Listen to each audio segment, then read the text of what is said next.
Oh, what a difference 6 weeks makes. I think it's been about 6 weeks since I have actually been on live here. And now, see, I've got something playing that shouldn't be playing. It's going to take me a minute to figure this out, guys. It's been so long. I think it's that. Yeah, there we go. All right, it's been so long that I don't even know what I'm doing anymore. I apologize to all of you who have been asking, where's a new show? Where's a new investigation? I actually have gone through about 6 weeks of on and off flu, or what is the RSV, or I don't know what that new one is, or COVID, or I don't think it was COVID because I did test for COVID, but I just was sick, and then I wasn't, then I was, then I wasn't, and I was again, and now here I am, and I think I'm doing all right now. So I appreciate your patience. I know a lot of you have been looking forward to some new stuff. Investigations are in the works. I promise you we'll be doing some live investigations coming up. And I have some great interviews lined up as well. So all of that is happening. Today we're going to be talking with Melissa St. Hilaire. And she's a professional witch, a spellcaster, a psychic medium. We're going to get into a whole bunch of stuff with Melissa. We actually had her scheduled about a month ago. But again, illness jumped in and kind of made us postpone and delay the discussion. And I know a lot of you are excited about this chat. So we're going to bring her in just a minute. I do have a couple things I want to talk about. At the end of this discussion, I'm going to be telling you where you can see my most recent investigation. It's a collaboration project that I'm doing with Jason Hawes. You know him from Ghost Hunters. He and I are, I was about to say stripped down. Those are the words I want to use, but I don't mean in a clothing sense. I mean in an investigation sense. We are just two guys, a couple of cameras going into some very, very interesting locations. The first one we did, you might be familiar with because we did a live investigation on Paranormal Reality TV back in August. It was Bailey Seton Hospital on Staten Island. That video is up. I will tell you where you can see it after my conversation with Melissa. It's really, really cool. And Jason and I are out. We've got a whole schedule of investigations, a slate of I think about a half dozen scheduled right now, another half dozen in the works, where we're going out, just the two of us with cameras in each hand, one in his hand, one in my hand, and we're going into these haunted locations and we're checking them out. And the results so far have been fantastic. So again, I'll tell you how you can watch that, the most recent one, the first one, at the end of my discussion here. Also want to remind you, subscriptions and follows and shares and likes, all very, very important. And I know I don't deserve a whole lot of that right now because I've been away for so long, but I'm back, and we like I said, we've got a whole bunch of stuff happening. So I'd appreciate it if you'd share the live stream, or if you're watching this after the fact, or you're listening to it as the podcast version, which I know many of you do and prefer that version. That's fine too. Just please share it out with your friends. Let them know what's happening. Let them know we're here, and let them know that we welcome them into our family. So share, subscribe, and like, and all that stuff. Very much appreciated. All right, I've talked for too long. Like I said, we've got a great guest today. We're going to be talking with Melissa St. Hilaire. She's a professional witch. She's can be found at American Witch 13, the number 13.com. Also on Instagram as American Witch 13. A whole bunch of stuff to talk about with Melissa. She'll give you the details on all of this, but thank goodness we've been able to actually make this happen this time, Melissa. Yes, finally. Thank you so much for having me. I just want to start the conversation by making sure I had your social media right, because I don't want to send people to the wrong places. And your website, right? AmericanWitch13.com is the website, and your Instagram as well? Correct. Yeah. And people can find me on TikTok and Facebook and pretty much anywhere online where there's social media platforms. I'm American Witch 13. I want to talk with something with a bit of a somber tone here to start out. We had a tragedy in Baltimore overnight. A cargo ship ran into a support that was holding up part of a bridge crossing a river in Baltimore, and it knocked the support out. The bridge came down. They are, what they're saying, multiple fatalities, people plunging into the river. I mean, it's just horrific when you talk about it. But one of the things that brings to mind, Melissa, and the reason I bring it up, first of all, let me just say our thoughts, our prayers, and our love to all the families who might be suffering through this, of course. But the thing that comes to mind here, I've been a big fan of the Mothman legend and story, in which the Mothman, many people believe that the Mothman was a harbinger of impending doom, or at least was trying to provide some warning of the collapse of the Silver Bridge. And I know that a lot of people, particularly psychics and mediums, tend to get premonitions and feelings when some type of disaster like that is about to happen. First of all, what are your thoughts on that? And secondly, do you ever have anything like that happen to you? Get a premonition of sorts? Yeah, I get stuff like that all the time. And sometimes it's hard to pinpoint, you know? Years and years ago, when that giant tsunami happened, that was incredibly horrific.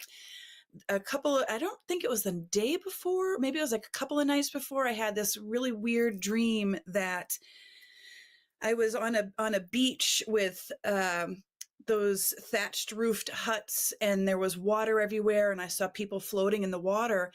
And I remember I told a few people, and everyone was like, "Oh, that just sounds like an anxiety dream." Da da da da da. And then a couple of days later, that tsunami happened, and I was like in total shock. Um, I've had similar dreams like that before, plane crashes, before other weird events. And I don't have one every time that there's a strange event, but I definitely have them every once in a while. And I do think that people can be sort of clued into that. I do think that people can predict things. And I mean, look at Nostradamus. I mean, of course, he's a debatable, controversial figure, um, but the Mothman thing is something that absolutely freaking fascinates me. To bring it back to Mothman, the first time I saw the movie with Richard Gere, I absolutely loved it. You know what I mean? And something about it felt very familiar, very, uh, I mean, I know it's such a wild thing, but it felt very real. And, growing up when I was younger, I used to see weird shadow figures out my bedroom window. And I would oftentimes see a shadow figure before something would happen. But for me, it was like, before my parents had a big argument, or, you know what I mean? Like, it was more personal. It wasn't some like big grandiose sort of, event or something like that. You know what I mean? It was usually like for some personal thing. But so, I totally believe that all of this stuff is possible. I'd love to do a deep dive on the Mothman someday, and just, I've seen the movie and I've read a little bit, but I haven't really like dove too deeply on that. But I do think there's something there. I'm going to make you very jealous. I visited Point Pleasant, West Virginia, where all the Mothman stuff occurred for the first time in the fall. We were out doing some live investigations. We did one in Indiana and then one in Tennessee, and like right on the way was Point Pleasant, West Virginia. And we got to stop and kind of walk around. And I didn't get to spend as much time there as I want to, but it's been a story that's fascinated me, and I couldn't help but think of that. Again, a very tragic situation still unfolding. So I don't want to, talk about this too much yet, because we still don't know what happened completely. But that was the first thing that came to my mind. I'm thinking, I wonder if anybody saw anything or had a premonition or anything like that. As many people do. I mean, we had a bunch of that before 9/11.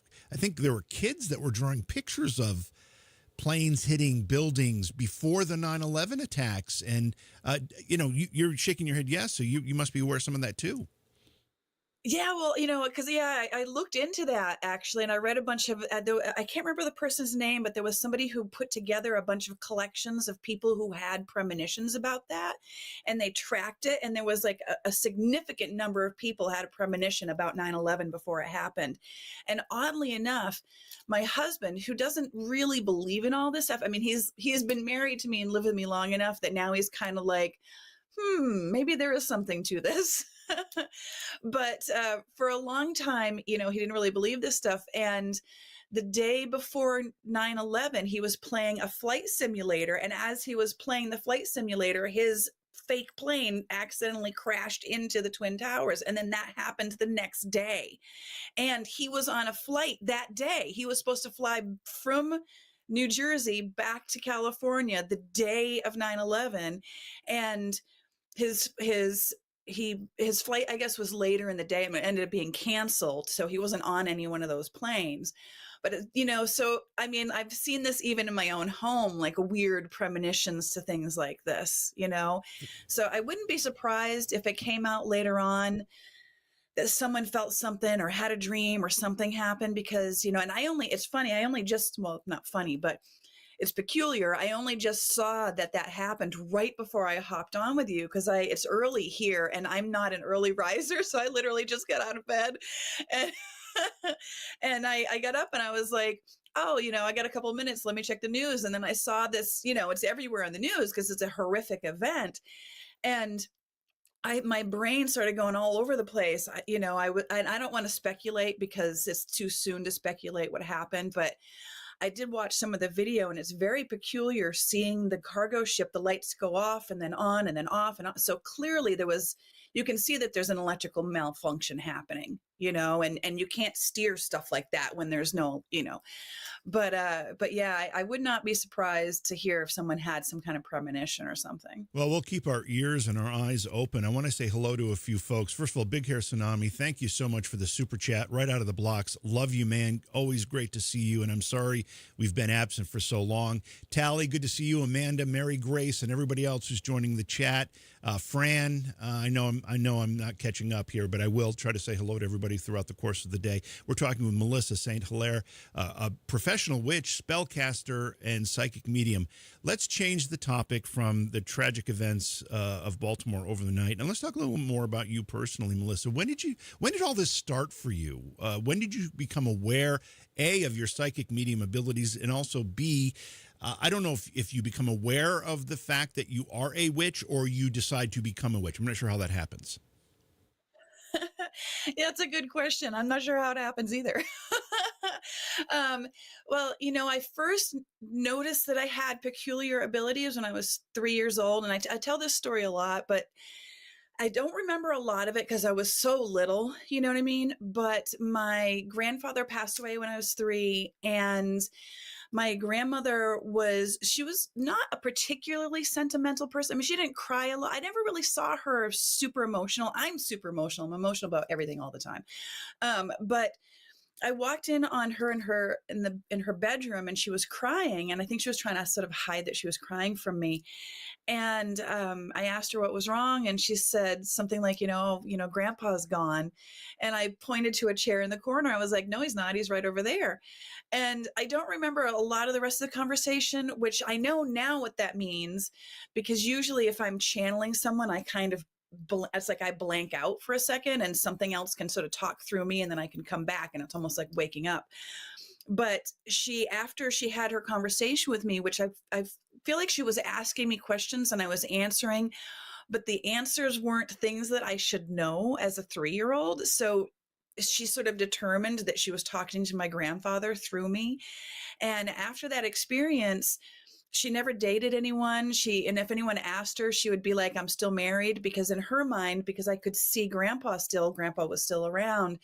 And she, she also had abilities too, though, because before I was born, she predicted what I would look like. She predicted a lot of things about me. And, she could talk to birds and cats, and she would tell me things like, if you look in the forest at a certain time, you can see fairies out there. So, I mean, she was particularly woo-woo without using those words. Do you know what I mean? And she was a Christian. She read the Bible. She went to church, and I always forget the name of her congregation, but it's a popular one in Massachusetts. And she was a Protestant, whatever. But it's so she wouldn't have. I don't think she would have called herself a witch just because of the negative stigma around those words and things like that. But she was. Do you know what I mean? And like, I do know that my grandfather called her a witch because he said that he went to Salem and got himself a witch for a wife. Was she from the Salem area? She wasn't, but that's where they got married. Oh, and, okay. And it's so weird. Yeah. And it's so funny to me because, like, why would they, like, of all the places it's like 45 minutes from where I grew up, Salem is, And so I always thought it was kind of interesting that they very particularly chose Salem to get married. So I think there was like something going on that they just didn't really tell me about. You know what I mean? Like, I think she was witchier than she really let on. And so in a weird way, you could say I'm a natural born witch, but but the thing is there's abilities that you can be born with, but to call yourself a practicing witch, there's a lot of training involved with that as well. There's a lot of research. There's I have mentors, I've taken classes, and, so I don't want to say like you have to be a natural born witch to call yourself a witch. Anybody can call themselves a witch. Anybody can do it. You know what I mean? But I feel like I kind of fell into it. Well, I mean, And obviously, it's a passion. It's part of you. It's part of who you are. That's really, really important. Your grandmother, you talk about her as though she was a bit of a teacher, although maybe not intentionally. Kind of just you absorbed a lot of that from her. How about anybody else in your family also have? Whether it's a psychic abilities or spiritual sensitivities that most people don't necessarily have. my dad can hear the dead. Well, that's pretty profound. Yeah. So when my other grandfather passed, so the grandmother I was talking about is my mom's mom, but on the other side, my grandfather on my dad's side, he passed away. Gosh, I forget how old I was, but I want to say I was like a preteen, and I have a hard time with like death and timelines. It's like it's a weird thing. But anyway, so when he passed away, my grandmother, who is Italian, and she's very emotional, and she was sort of going into theatrics, and my dad was like, we have to figure out how to calm her down, like she's taking it way too hard.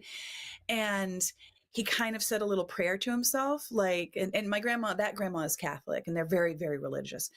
But my dad said this little prayer to himself, like, can you help me? Like, how do I calm her down?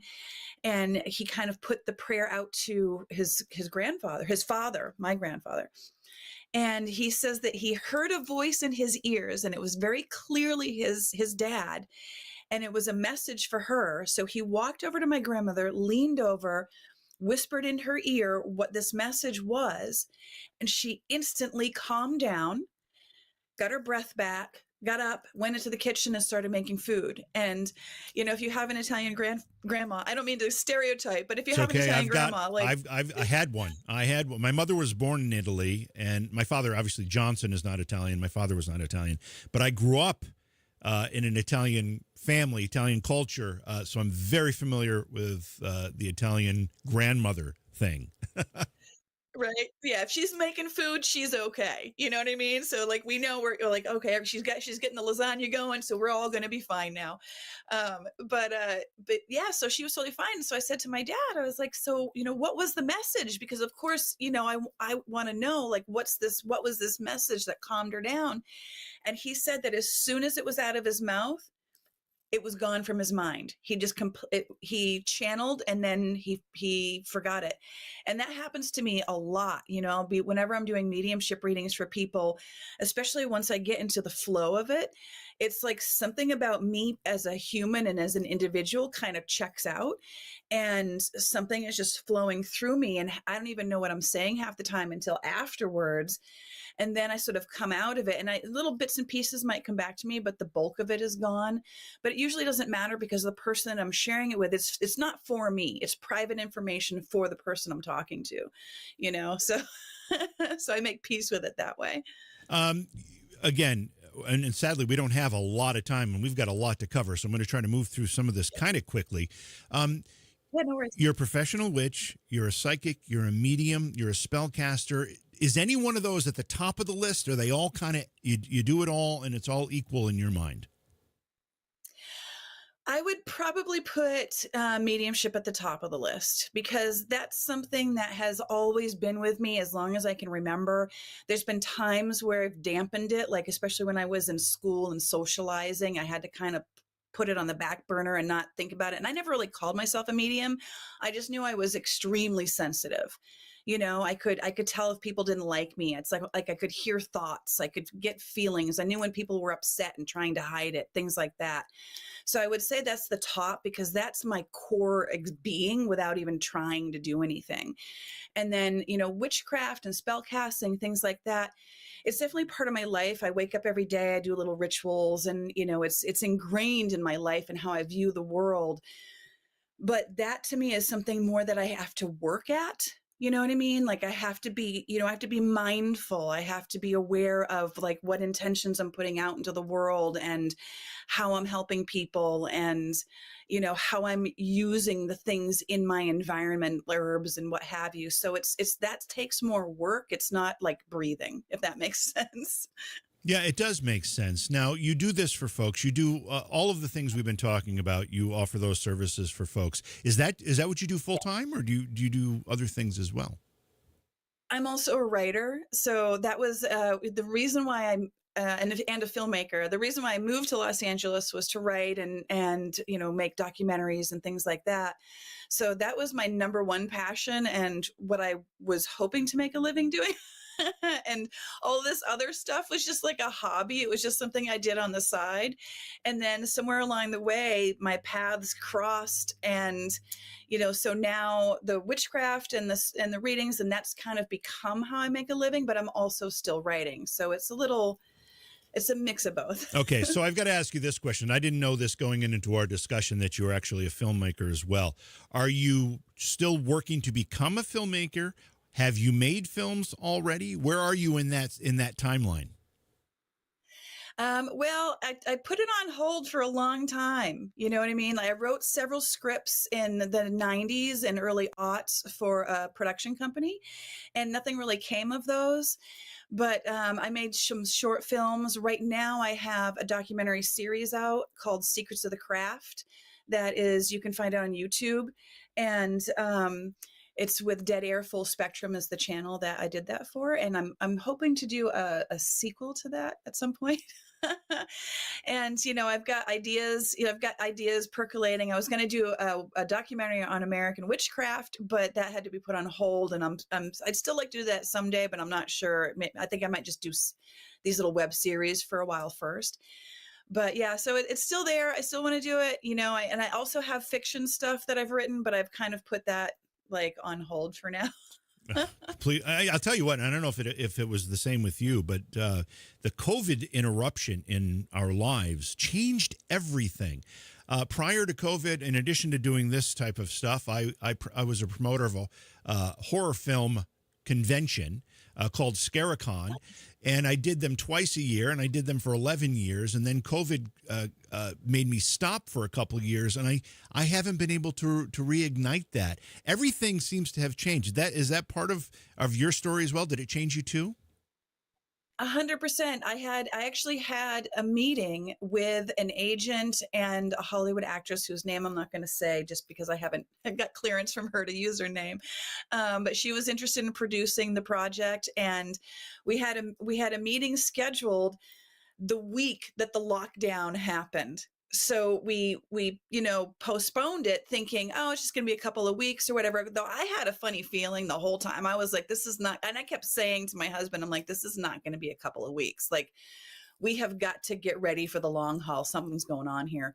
But we kept postponing it, and finally it just disappeared because and that was going to be American Witch, the documentary. That's what that was going to be. And that was the whole reason for creating the website and the Instagram and all the things. And then the pandemic killed the project. Yeah, I think that's the case for a lot of people. Let's talk about what it means to be a witch. I think that, if I say, oh, my guest today is a psychic medium, most of my audience knows exactly what that means. Or if I say today, my guest today is a paranormal investigator, almost everybody in my audience knows what that is. When I say my guest today is a witch, not everybody has the same thing conjured in their mind, to use a pun of a word. What does it mean to you to be a witch? Gosh, what it means to me is to be in tune with nature, to be able to listen to my environment and to not only be observant and aware of everything around me, but also be able to grab the hands of fate and change it at my will. And, some people can look at that negatively and some people can look at it positively, and the way that I use it is to better my own life and to better the lives of others. So,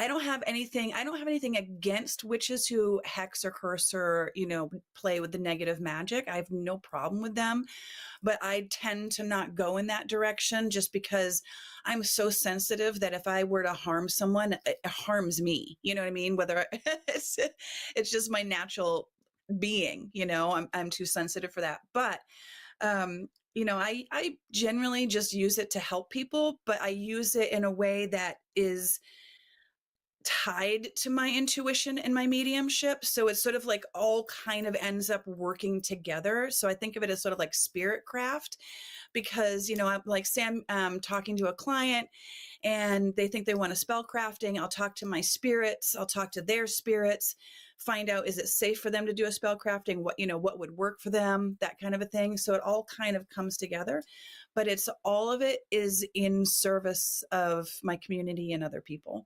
Okay, so you mentioned something. You said you don't practice negative magic, but I'm assuming by that inference that you're saying there are those that do.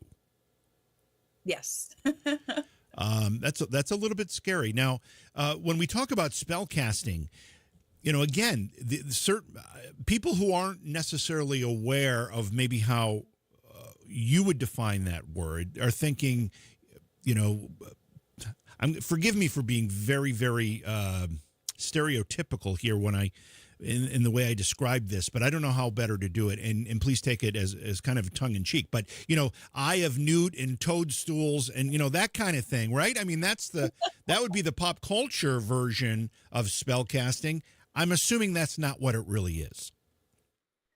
I mean, it is and it isn't. You know what I mean? So a lot of those old fashioned terms aren't really what the words are. I actually right now can't remember what eye of newt is to for the life of me, but there's one where it's like elf's ear, but it's just lavender, Okay. So there's a lot of right. There's a lot of coded language in old grimoires because they were trying to protect the information. So they would use just terms that they knew, but not a lot of the term people would use today is gatekeeping, but I don't really like using that word because there was a reason why they kept the stuff private back then. It wasn't to keep people out because they wanted to keep the knowledge for themselves. It was more because some of it was dangerous knowledge and they didn't want anyone to hurt themselves. You know what I mean?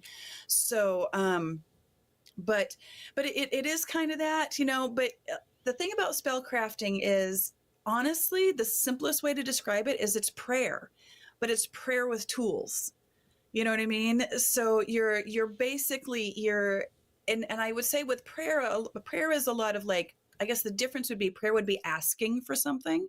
With spell casting, you're saying it is so. I make it so. I'm not just asking if I can, get the job or, attract love or something like that. I'm telling the universe, I am going to get this job or I'm going to attract love or whatever it is that you want to do with your spell crafting, and then the miscellaneous things like the eye of newt or whatever, any tools that we use to make the spell happen, it's to enhance the initial intention, it's to focus. So say I want to do a spell to protect someone because they're going through a hard time or whatever. I would light a white candle. I would probably put some gardenia on it, some rue, any herbs or essential oils that carried the property of protection. And the reason for that is because there's a belief that these different herbs carry an aura and that you can tap into the aura or the energy of those herbs and then use that to boost your spell, boost your intention. And, there's a belief that you can do spells, and I know this is true because I've done it, but you can do spells without doing a candle, without doing any kind of craft or anything like that. But the crafting part of it just helps to organize your mind, keep you focused and not distracted and screw up. What types of things? You mentioned job and love. I mean, obviously, those are probably the two most important things in most people's lives, I would think. Yes. But what other types of things can spell casting help influence? Oh my gosh, anything. I mean, honestly, the best type of spells, the ones that I enjoy doing the most, are the ones that help people in their inner world, you know? So like, you know, say you have a huge test coming up and you're super nervous and worried. Well, let's do a spell to give you some confidence and calm you down. And, you know, I might even throw in a little mantra for the person to do so they can like look in a mirror and say a mantra like, I'm going to pass this test, or, you know what I mean? So it's, you know, those are my favorite kind of spells. Confidence boosting spells are my absolute favorite because I feel like a lot of people struggle with that, and that just having confidence can open up so many doors for a person. Like, never, you know, talk about job or attracting love, just be confident and you get all the things, you know. You can help a person with grief, you know, heal a broken heart. Um, there are some health ones, but I get a little iffy with those because my thing is like, go to a doctor. I'm You know what I glad you mean? Like, said I'll that. do my I'm glad you said best. that. But yeah, Thank you for saying that. You know, it's funny you yeah. chose test as an example. Right above me, basically, my daughter is studying frantically for a test she needs to take, and she's already in the workforce. She's taking a test for professional accreditation, and she's so nervous about it. We probably should have had this conversation a couple weeks ago. You probably would have been able to help her because she is very nervous about it. Well, can I give you a tip? So a tip with this that you can tell her, it's a visualization exercise. So before going into a test like that, I like to imagine myself, how will I feel once I've passed the test, once I'm done? And I try to, it's not just visual, it's also a feeling thing. You kind of put yourself in the mindset and the vibration of, I've taken the test, I've passed it, and I've done really well, and how will I feel then? And then I try to hold on to that feeling going into the test to sort of trick myself into having the confidence and to feeling, and because a lot of times we fail tests not because we don't know the material, but because we're so freaking nervous we blank out, or what have you. So that if you can sort of Jedi mind trick yourself into feeling like you've already passed before you go in, then you can be calm while you take it, and then you will pass. Right after our conversation, I'm going to share that with her. Thank you for that advice. Talk a little bit more about when you work with a client and they say, listen, I'm anxious. I've got a job interview and I don't know, I don't think I'm going to get the job. What can you do to help me? I mean, obviously, as a psychic, as a medium, and as a spellcaster, there's a whole bunch of tools in your toolbox, if you will. What's your process, and how do you go through deciding what's going to be the best way to help that person? Well, the first thing I do is I read their energy, which I know sounds really weird, but what I kind of do is it's like it's, how do I even it's almost like remote viewing or astral projection. It's like I kind of leave my space and I go into their space and I just read the energy around them first and foremost. What is their environment like? Does it feel chaotic? Is that the problem? You know what I mean? If their energy feels calm and, inside them it's just confidence, then I sort of look inside and I just feel it out. And then I'll ask them questions once I feel out the energy, like, oh, this is what I'm feeling. Does this feel accurate? Is this true? And then based on what I'm feeling, I'm just going to change my decision-making process about how I'm going to help the person. And then the next level of that is to talk to their spirit guides or their spirits, whatever's around them. I just kind of clue into my own guides and I'm like, hey, can you talk to their guides? Tell me anything that they need. And sometimes I get a little extra information that way. Um, and, of course, then just talking to them and asking questions, and that's sort of you're not allowed to say this as a psychic, but I'm always giving away secrets, but like, you got to kind of Sherlock Holmes them a little bit too, you just kind of like ask them some questions and feel how they respond to answers, like, oh, this is what they're nervous about. So I'm going to help them. Another weird thing that I can do, and the Green Man doesn't really, that's the store that I work at. They don't really like to do fortune telling or future casting because, if you're wrong, whatever. But so, I always try to say, we have to say like, it's for entertainment purposes only, blah, blah, blah, just so, but I call it future mapping. Like I can see based on how things are happening right now, I can see outcomes of things. There's debate as to how a person can do that. Is it purely psychic and prophetic, or is it just pattern recognition? You know what I mean? So it's oh no, did I just I can still hear you. The video's a little choppy, but it's still good. okay, yeah, I was like something just happened. But there's a it's like a if someone tells me what's going on with their life and I can just kind of feel it out, it's like in my brain I can see the flow of their life, and then I can see where things start to branch out, and it could be like a river flowing through a forest. And then at periodic times it's going to branch out. And then sometimes it branches out just because of the way of the land, but sometimes it branches out because something falls and splits the river or something like that. And so I can see to a certain degree, like, oh, if this person does this, this thing is going to happen. Or if they do this other thing is going to happen. And I can go to a certain degree, and then at a certain point it branches out so much, there's so many different possibilities that it's like it's kind of pointless at that juncture, so I think of it as a little Doctor Strange-ish. But and sometimes it's like surprisingly accurate. I have a client who's also become a friend, and she had been trying for this one particular type of job for like 6 years, and she would be okay with me sharing this because she's been telling everybody. And she came in for a reading and she asked me, she's like, when am I going to get the job? And I was like, and I just kind of like looked at it and I was like, 3 to 5 months. And she got the job in 4 months from that reading. And she's like, and she said that during the reading, she was like, she kind of, not that she didn't doubt me because she's seen my abilities, but there was a part of her who was like, I've been trying to get this job for 6 years. How in the hell is it going to happen in 3 to 5 months? This doesn't make any sense. And then boom, it happened, and she was a little bit afterwards. She was like, did you make that happen? And I was like, well, I saw it, but sometimes I do make stuff happen without even doing a spell, just because I care so much about all of my clients. I care about people, and I just want everybody to do well and get what they want, that it's possible that if someone is asking me something that they really hope for, that I'm sort of in the moment kind of putting my energy on it and saying, I will it so. Like, I really want this person to get the thing, But so it's a little combination of both there.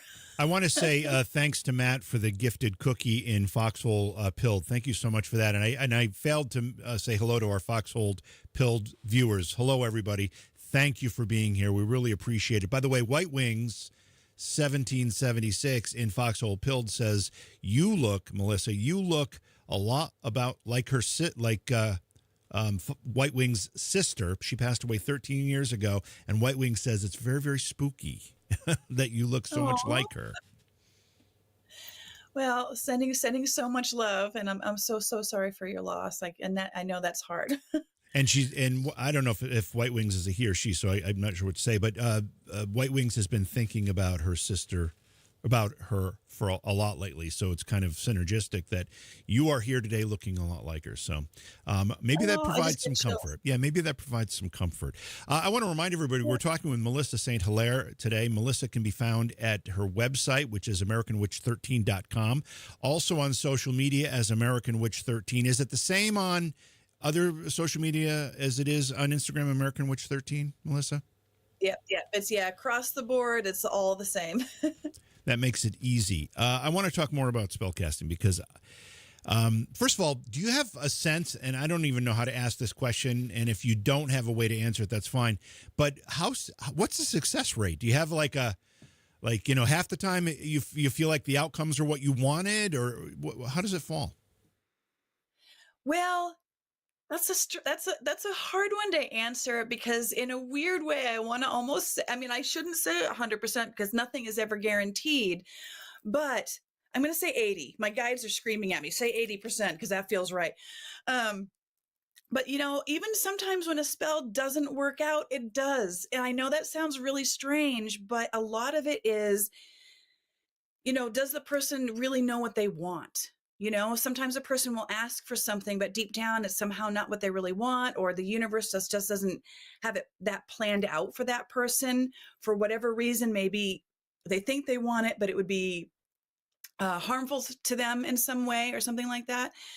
So even when a spell doesn't work out, it's like I feel like it still does its job, if that makes sense. Well, I imagine there's got to be. We all have free will, and just like when I talk to people who say they're psychic and they can actually look into the future, they say, when I look into the future, that doesn't mean the person whose future I'm looking at, they're not going to change their mind or do something differently to change the Right. outcome. So I imagine there's some of that in spellcasting as well, right? Oh, absolutely. Yeah. I mean, because people do have free will. And I can't even begin to tell you how many times I've said to a person like who's asked for future information, and I'll give them future information. I'll be like, but just know that me telling you this now is going to change your future, because now I've given you the information and you can decide to not do the thing or do or whatever. You know what I mean? So free will is a huge part of it. And that's largely why I'm very careful around love spells, because I never want to do a spell that where, like, say, Jane loves Joe, but Joe doesn't love Jane, and Jane wants Joe to love Jane. I'm not going to force Joe to love Jane. Do you know what I mean? Like, I'm not going to do a spell that's going to take away someone's free will. And, and what I would do is something more like attract someone like Joe. You know what I mean? And so it gives, if Joe has any interest, then maybe he gets a little extra nudge, a little sparkle to like check out Jane. But if he has no interest, he has the right to be like, no, not into this. You know what I mean? So yeah, there is a bit of free will in there as well. So this is the $1 million question. Again, if there's no answer, there's no answer. But how does Right. spellcasting work? How does it actually, how can you, whether it's through intention or it's through mixture of components or whatever it is, how does it actually work? Well, I I think there's, to a certain degree, there is no answer to that question, but the way that I think of it as spellcrafting as a cheat code to the universe. I'm a gamer. I play a lot of games. I played The Sims for a bazillion years. Like, I started with the first Sims, and there was a cheat code in there where you could do, like, there was Motherlode and there was Rosebud, and you could, all of a sudden have a bunch of simoleons, and that helps with life. Just so I know, you're speaking my language because I'm a gamer as well. Okay, so cool. I know exactly what you're talking about. Perfect. So it's the Control Alt C. That's what spellcasting is for me, and and I would say with different practitioners it's going to be different. So some people are planetary practitioners, some are astrological, so they're actually, and that's very high complex magic where you're looking at where all of the planets are at a particular time of day, and you're seeing what the energies are, and you can tap into that celestial universal energy and use that to make something happen. I do a little bit of that, but I get overwhelmed by it. So I'm more of a spirit person. I'm in the flow. I'm mercurial. I'm moody. So, like, for me, the way that spells work is I talk to spirits and I'm like, hey, this is what I want. Can we make this happen? And what do I need to do on my end to help you? And I sometimes think of the candles and stuff that I'm doing as the offerings to the spirits to carry out the spell that I want to do. Not everybody works that way. Some people very decidedly don't want to work with spirits when they do their magic. And that's when they're going to do planetary or astrological or even just natural, Um, but, but yeah, I just see it as sort of like, it's almost like how do I even put this? When I look around myself at the universe, I see everything that we see that's immediate, like my bookcase behind me or what have you. But underneath that, I see a grid. It's like everywhere I look, I see this weird grid-like pattern, and I can see pathways to things.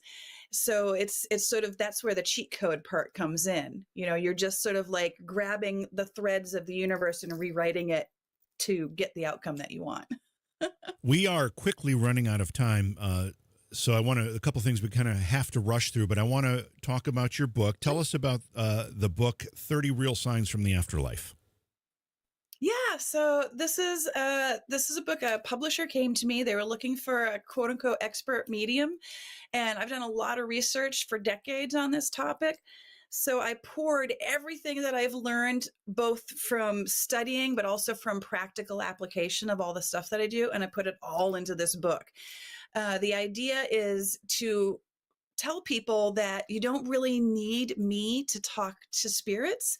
We all have this ability. Obviously, some are going to, be better at it than others. And I was sort of born wide open, but we can all open up these abilities, these frequencies.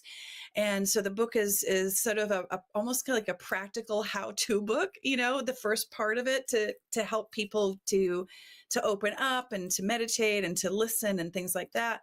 And then the latter part of the book is a reference book. So I went through and studied all of the possible signs that one could experience, from paranormal to nature and weather to animals. I studied the folklore behind it, dream dictionaries, history, philosophy, everything that you can imagine about all of these different things. And then my own personal experience. And I threw it all, and I kind of simplified it to like the most key components. So it's a quick read, but I wanted to pack it with just jam pack it with knowledge. So if someone experiences a sign like lights flickering or seeing a particular kind of bird or weird weather that happens, this is a reference book that one can use to sort of help piece together what it could potentially mean. But then I also include the caveat that while this is all the stuff I've gathered, it's really just a launch pad to find your own meaning, to find your own spirit language, because different things are going to mean different things to different people, So I also, there in the back of the book, there's a little journal area where you can record your spirit encounters and write down like, oh, this was Melissa's meaning, but I didn't get that from this experience. I'm going to write my own meaning down. And then you might find that a black cat means a vastly different thing to different people, And the book is available on Amazon. And just so folks know, I put the link in the chats. I think they populated all the chats, so hopefully it's easy access. Is it available anywhere else, Melissa? Yeah, it's Amazon, Barnes and Noble, Target, Books A Million or whatever they're called. Pretty much anywhere. It's distributed by Simon and Schuster, so anywhere you buy books, it's going to be there. The publisher is Callisto Media under Source Books, which is an imprint of Penguin Random House. So I believe they're going to be in bookstores as well and in Targets and things like that. So it should be everywhere that you can find books online and in real life, I think.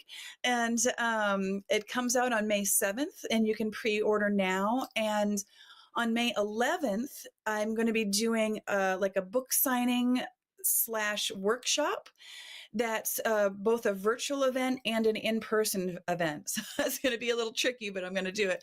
And that's just going to be just like a one-off mediumship class to sort of, give people exercises and a guided meditation to sort of get them in the flow of being able to do this with the book.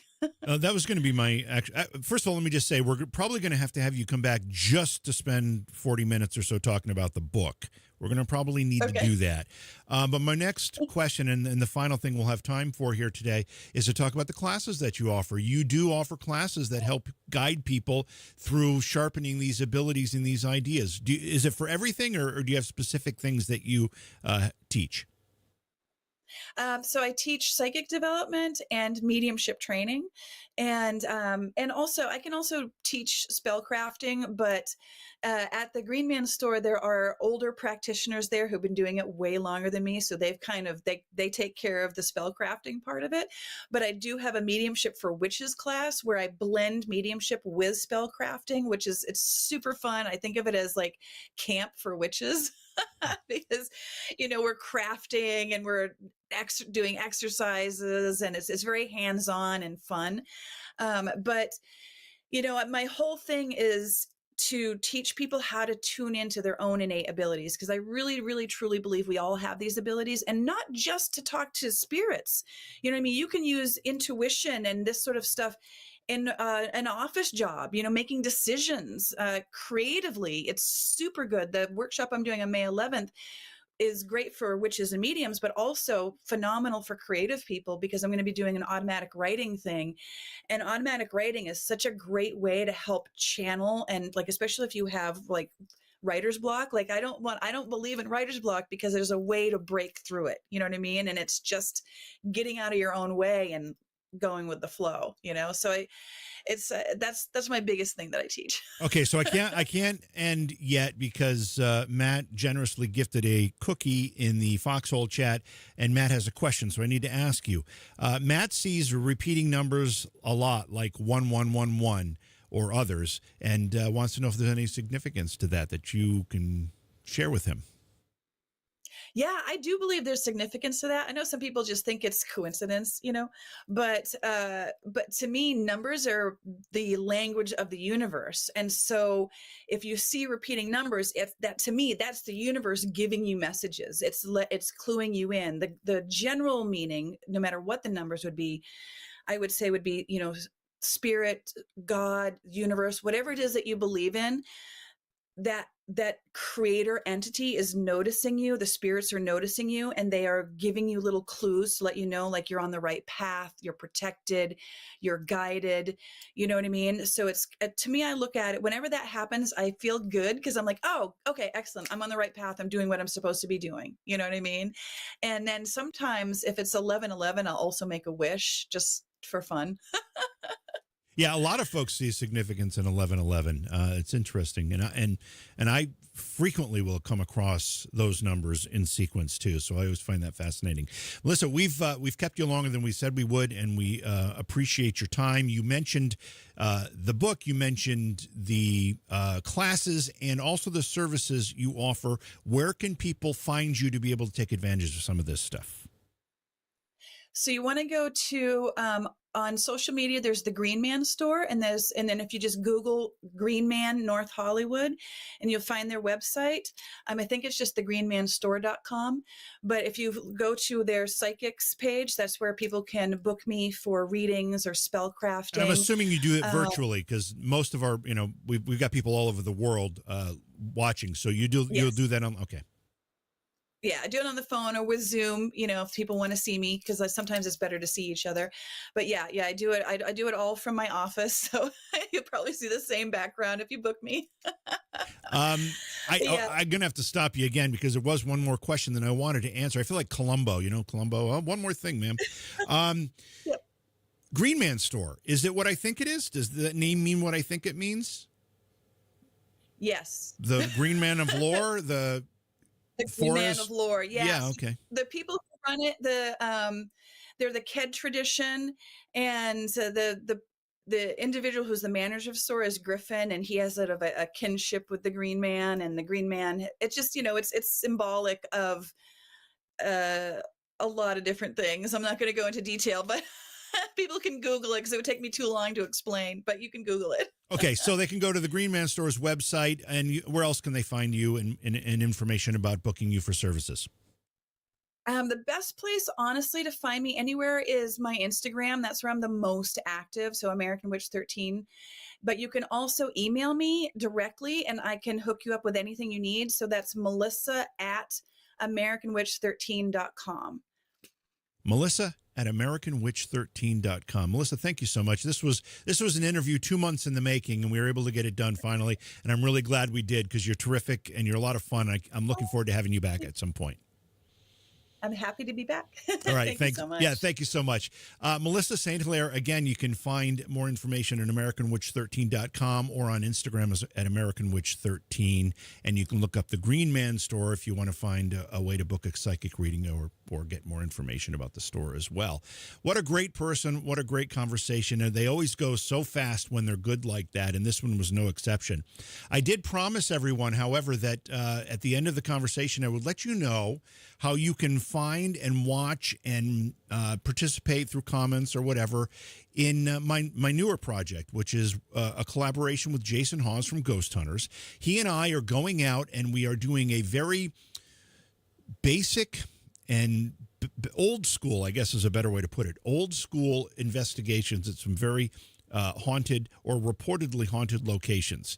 And those investigations, again, no camera people, no audio people, no production people. It's just him. It's just me. We're each holding a camera. Sometimes we'll set up a static camera on a tripod to capture something if we think it's worth it. We're not using a lot of devices with fancy lights. That's not the intention of this. This is more eyes, ears, camera, audio. that kind of thing. And so far, it's been a blast doing it this way, getting away from the distractions of all these pieces of equipment that, hey, I'm not saying they don't serve their purpose. We use them on Paranormal Reality TV's live investigations. So there is a place for them. But there's also a place for just using your eyes and your ears and really trying to go back to the basics. Again, old school. And Jason Hawes and I are doing that in these investigations. We're filming them. We're doing quick edits. There's nothing fancy about the editing. And we're packaging them and we're putting them up on YouTube for you to enjoy. And I'll put up a link here so you can see, you can find these investigations on YouTube at Jason Hawes's YouTube channel. So it's pretty easy to find. It's just YouTube/ and I don't think you need the @ symbol in there. I think you can just do youtube.com/Jason Hawes.